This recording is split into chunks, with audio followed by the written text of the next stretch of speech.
I, 25, female, wanted to do something special with my first big paycheck. Not just for myself, but for my parents.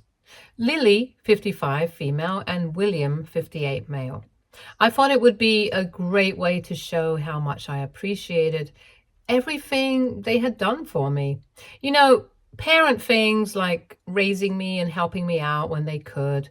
We did not have the best relationship, and things have always been a little rocky in terms of how they treated my sister Jenny, 30, female, compared to me. But I thought this would be a good chance for us to spend some quality time together. So I surprised them with flight tickets to Maui. I thought it was worth it, even though it was not cheap. I was excited about the idea of the three of us relaxing in Hawaii, bonding, and possibly finally getting on the same page about a lot of things. And growing up, we never took vacations because my dad was always working, so it seemed like the perfect gift for them. However, when I handed them the tickets, they did not react as I expected. Instead of feeling excited about going on vacation together, they brushed me off. They said the trip was nice and all, but they felt my sister needed it more than I did.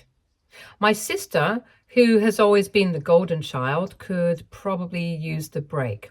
They claimed she was going through a lot and deserved some time away to relax.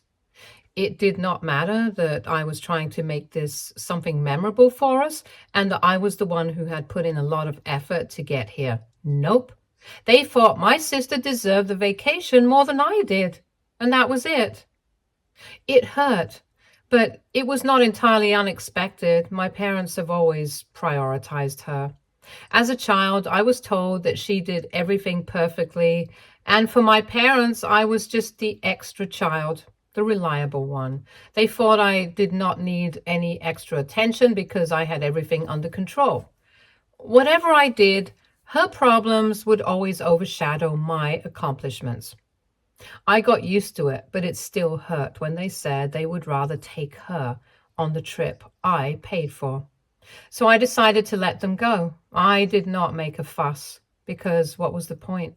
I had spent my entire life trying to gain their approval, to be seen.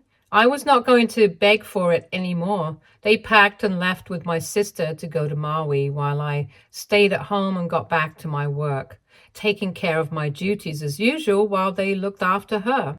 At first, I tried not to dwell on it too much. It's not like I expected things to change just because I bought the tickets, but seeing pictures of them having a good time in Maui on social media still felt awful. My sister, who never seems to have it together, was once again rewarded while I was back here working. They posted about how much fun they were having lounging by the pool and exploring the island as if it were the ideal family vacation. I suppose it was, just without me. But a few days into their trip, I received a call in the middle of the night. My mom called, sounding panicked.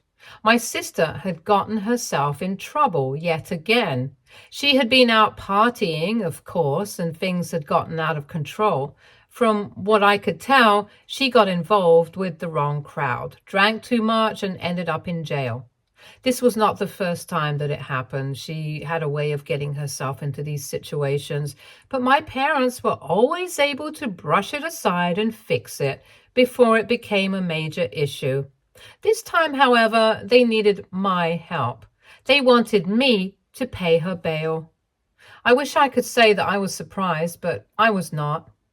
This was yet another instance of the same old pattern. My sister makes a mistake, and my parents rush to help her.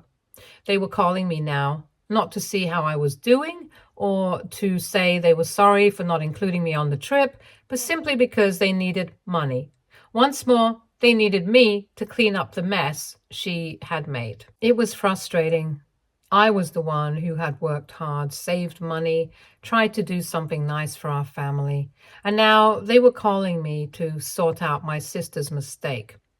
They had taken her on the trip I paid for because she deserved it more, and now she had ruined their dream vacation by getting arrested, and somehow It was my responsibility to make things right. I was just frustrated and confused. Part of me wanted to help, to return to my old role as the responsible one who could be relied on when things went wrong.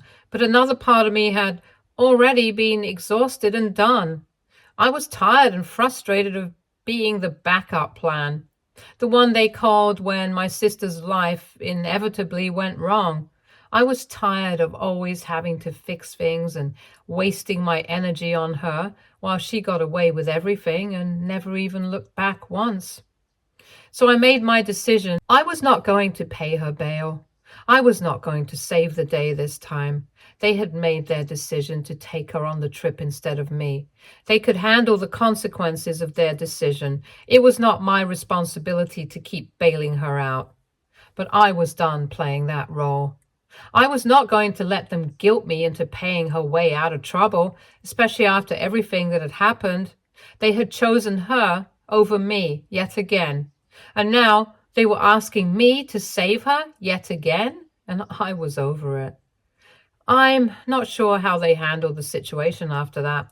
I did not ask and they did not tell me. They probably figured out how to get her out, exactly like they always do, but for once, it was not my problem. I did not feel bad saying no either. In fact, I experienced a strange sense of relief, as if a weight had been lifted from my shoulders, as if I was finally free from the responsibility my parents imposed on me when I was a kid. It was the first time in a long time that I had stood up for myself, drew a line, and said that I was done. It is not that I was not concerned about my family, I was, but I had spent far too much of my life prioritizing their needs over mine, sacrificing my own well-being to keep the peace and be the good one. What did it get me? Not much. They still treated me as a secondary person, as if I were less important than my sister. And she is my older sister. She should have been the one taking care of me. But instead, I was the one always cleaning up her mess all the time. Looking back, I'm not sure I made the right decision. I did not pay her bail. I drew a line, and I finally stood up for myself after years of being ignored. But there is still a part of me that feels guilty, as if I should have helped just to keep the family together and played my part. Maybe I was too harsh, or maybe this was what was supposed to happen all along. I'm not sure if my parents or sister will ever understand why I did what I did, or if it will only make things worse between us. But now I cannot help but wonder. AITA for refusing to bail out my sister after my parents ditched me for her on the vacation I paid for? Update 1. Hello, guys. So my parents returned from their trip to Maui last month. Things between my family and me became even more complicated after the trip. I stayed at home, concentrating on work and attempting to distract myself from the whole situation. The first few days after their return was awkward. I was expecting a call or message from my parents or sister, but all I got was radio silence. It was weird, to be honest. Normally they would contact me to tell me about their trip and how much fun they had, but now, nothing. I saw posts on social media about their vacation and how much they loved the beach and the food. They were all happy in every photo, and I felt like a ghost watching from the sidelines. It stung to see my sister thrive while I was left behind, but I was trying to move on from the pain. I reminded myself that I had made the correct decision by not bailing her out. I could not be the one who always fixed things for her, especially since they chose her over me for the vacation. Then, one evening, my mom texted me. All it had was a simple message that read, "Wish you were here," along with a photo of their trip that showed a sunset over the ocean. My heart sank slightly. It felt like they were attempting to get me back in their favor, but it also felt like they were acknowledging my absence without really understanding why I was not there. I did not respond immediately. I wanted to think about how to handle it.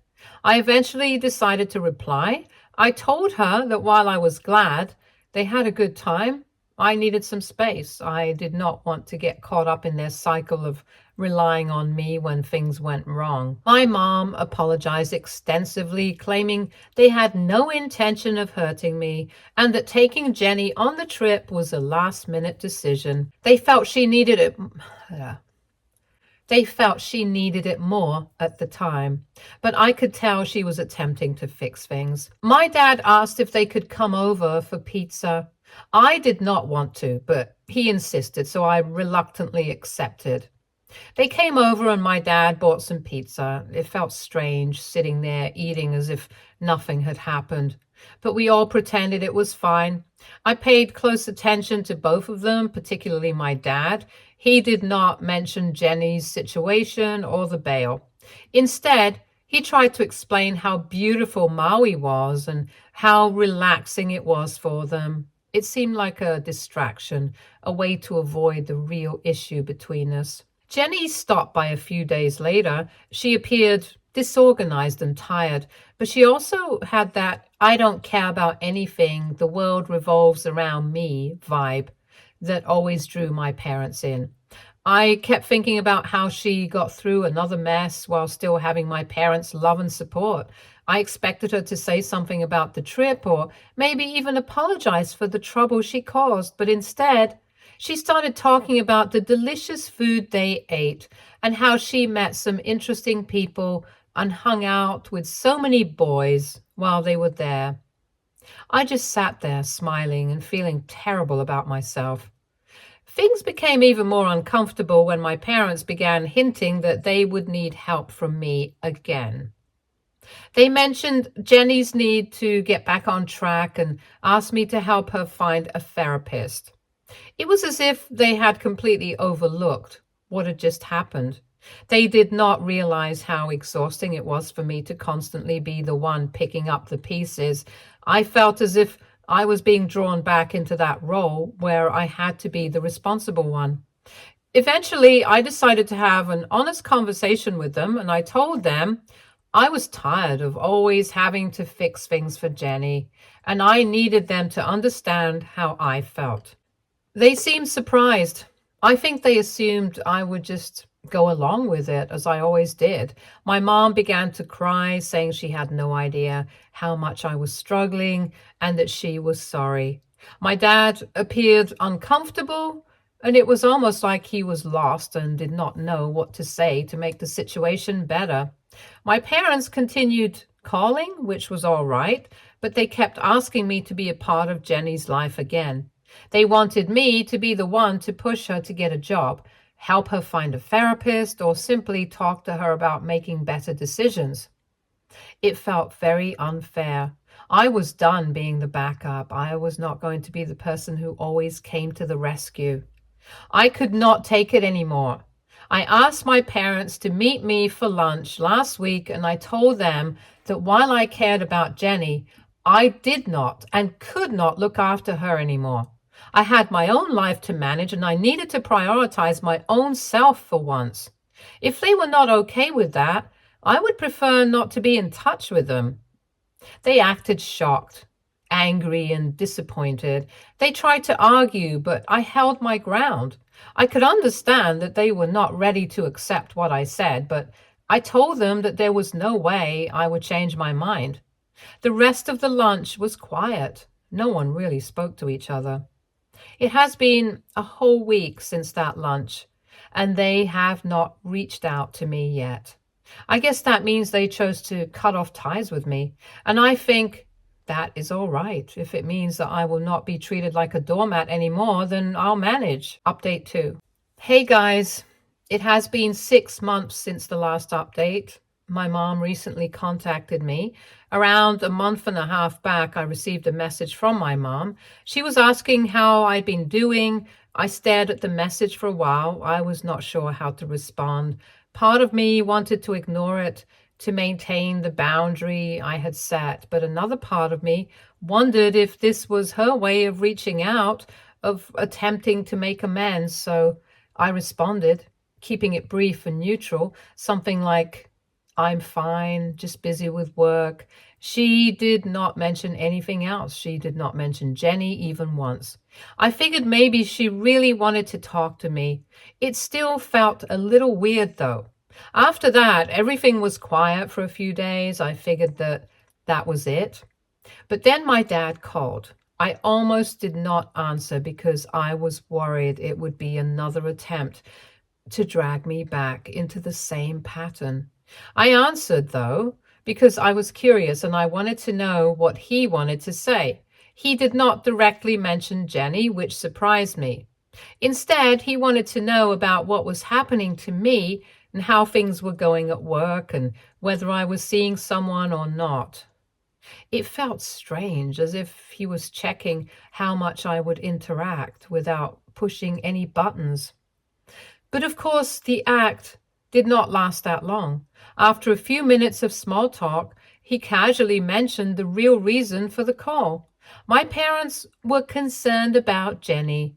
They had no idea how to help her because she was spiraling yet again, and she lost her job. She was out every night partying, and she did not even make it back home on days.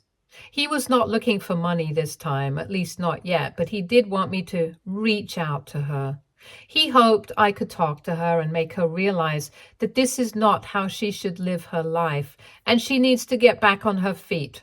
Funny that he said, get back on her feet, as if she was ever on her feet. There it was, yet again, the same pattern. They expected me to step in and clean up her mess.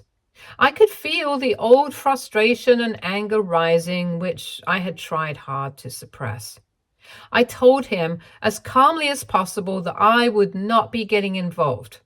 I made my position clear over that lunch, and I was not going to back down now. Jenny was 30 years old and on her own. I told him she needed to work things out for herself. He did not say much after that, except that he understood.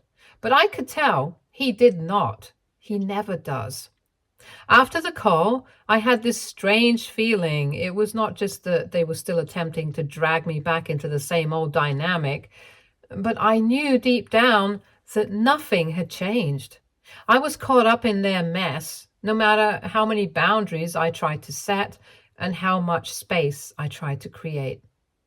I could cut off contact completely, but that did not solve the guilt, the sense that I was somehow abandoning them. And to be honest, I wondered if I would ever truly be free of this cycle. Then, about a week later, Jenny texted me. That confused me even more. She has never reached out to me personally. She immediately asked if I could lend her some money, just like that. There was no explanation. She was in a tough spot and required support. I expected it. I knew deep down that she was not going to change and that everything would return to how they were. But seeing it laid out so clearly, so shamelessly, made me feel terrible for her. I pitied her at that moment, I think. I did not respond. I could not. Instead, I just sat there wondering how it all came to be. It all simply went back around, even when I believed I had finally broken free and taken a stand. After a few days, my parents called again, and this time things were worse. I was not interested in knowing the specifics, but Jenny ended up in some serious legal trouble involving unpaid bills and fraud. They were frantic and asked if I could help. It was not just about money anymore. They needed someone to step in, take responsibility again, and save her. Everything I had said and done to draw the line seemed to have been totally wiped out. And that is where we are now. I have not answered my parents' calls. I've been avoiding Jenny's texts while figuring out what to do next. Part of me wishes to cut them off entirely, but another part of me, the one that has been conditioned to take care of everything, is still attached to them. I really need some opinions. If anyone reading this has any advice to share, it would be helpful. Update 3. Hey guys, the last update was a few weeks ago and it has been a roller coaster ride. I thought I would post an update because I honestly do not know how to process everything that has happened in the last few weeks. Just when I thought things could not get any more complicated, life came along and proved me wrong. So after ignoring Jenny's texts and my parents' phone calls, I was in this weird uncertainty. I knew they would not just ignore it, but I could not bring myself to respond. The entire situation felt like quicksand. Every time I thought I had climbed out, something drew me back in. However, I experienced an unusual sense of calm. For a few days, I was not dealing with their drama. I was not cleaning up Jenny's mess. It was almost as if I was free, but I knew deep down that it would not last. Several days after my last post, I received a call from an unknown number. I usually ignore them, but something told me I should respond to this one. It turned out to be one of Jenny's friends. Well, friend might be a bit of a stretch, more like someone she parties with. She called to inform me that Jenny was in trouble again. Apparently, she had gotten involved with some shady characters, and things had quickly gone wrong. I will not go into detail because honestly, I'm still trying to make sense of it all myself. But let me just say, it was not your typical she needs help scenario. Initially, I thought that this was not my problem. I stated unequivocally that I would not get involved, but as the conversation went on, I felt that familiar pull of responsibility creeping in. The friend was vague about what had happened, but she insisted Jenny was in danger and needed help. I felt conflicted. On the one hand, I did not want to be sucked back into Jenny's chaos, but what if she was truly in trouble this time? And what would happen if I did not make an effort to help? It is as if no matter how much space I try to create, that constant guilt never goes away. I told the friend I would think about it and we hung up. Then, unexpectedly, my dad called again, and this time I responded. I'm not sure why. Maybe I simply wanted to know how bad things had gotten. He was panicking and speaking quickly, and I could barely keep up. Jenny was apparently arrested again. She was in major legal trouble now that something about unpaid debts and fraud had caught up with her. They were obviously hoping that I could help, but they did not have the money to bail her out. I did not know what to say. My immediate reaction was no, and it is not my problem. But that guilt, that feeling of being the one who should step in and fix everything, started to nag at me again. My dad sounded desperate, and for a moment I almost gave in. I almost said I would help, but I did not. I told him I could not do it, that I had already made my position clear and was not going back on it. He did not argue very much, which surprised me. He simply sighed and said that they did not know what to do anymore. I felt numb after that phone call. It felt like I was carrying a massive weight on my shoulders that would not go away no matter what I did.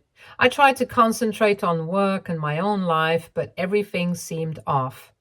I could not shake the feeling that something bad was about to happen, and I was correct. A week later, a lawyer called me. I was on my parents' contact list for Jenny's legal matters. I did not even know about it. The lawyer wanted to speak with me about options for helping her. Jenny apparently had built up quite a bit of debt and was being sued for fraud by a few people.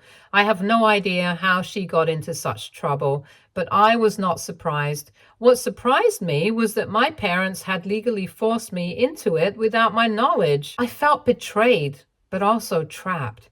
I already told them I was not going to get involved, but now I am being forced to.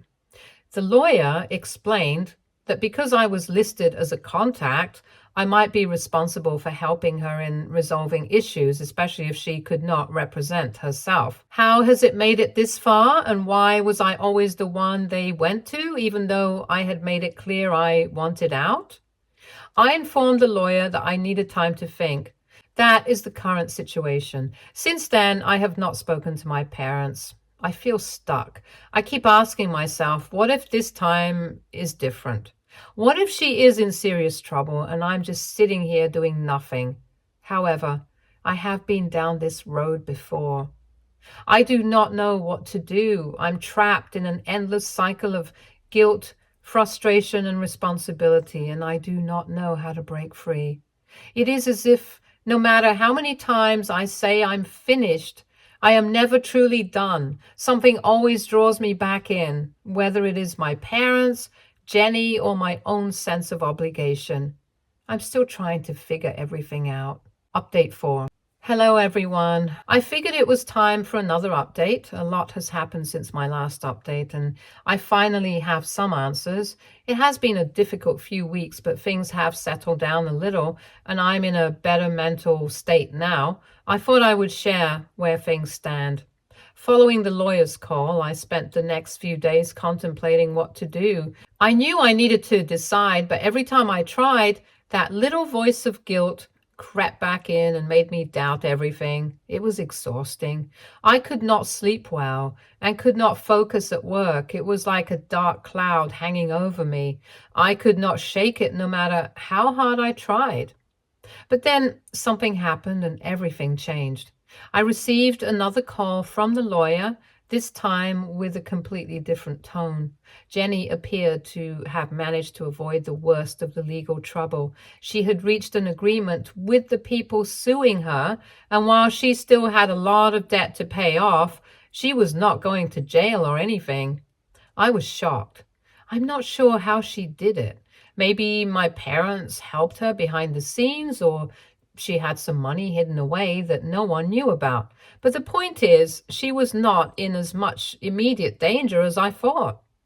That phone call felt like a huge weight lifted off my shoulders. Suddenly, the pressure was not as intense. I was not dragged into a life-threatening situation. Jenny was still in a mess, but it was hers to deal with, not mine. For the first time in weeks, I felt able to breathe again. After that, I began to think more clearly. I realized that no matter how much I loved my family, I could not keep putting myself in situations that were affecting my mental health. Jenny had always found a way to survive, even if it required making risky decisions. My parents, despite their constant requests for help, supported her behavior. They were not doing her any favors by bailing her out repeatedly, and they were not doing me any favors by attempting to force me into it. So what I ended up doing was calling my parents and having a long, calm conversation with them. I told them I loved them, but I could not keep being the person who fixed everything. I explained that I needed to take a break and prioritize my own life for a while. I made it clear that I was not cutting them off completely, but I was not going to get involved in Jenny's problems any longer. They were surprisingly understanding.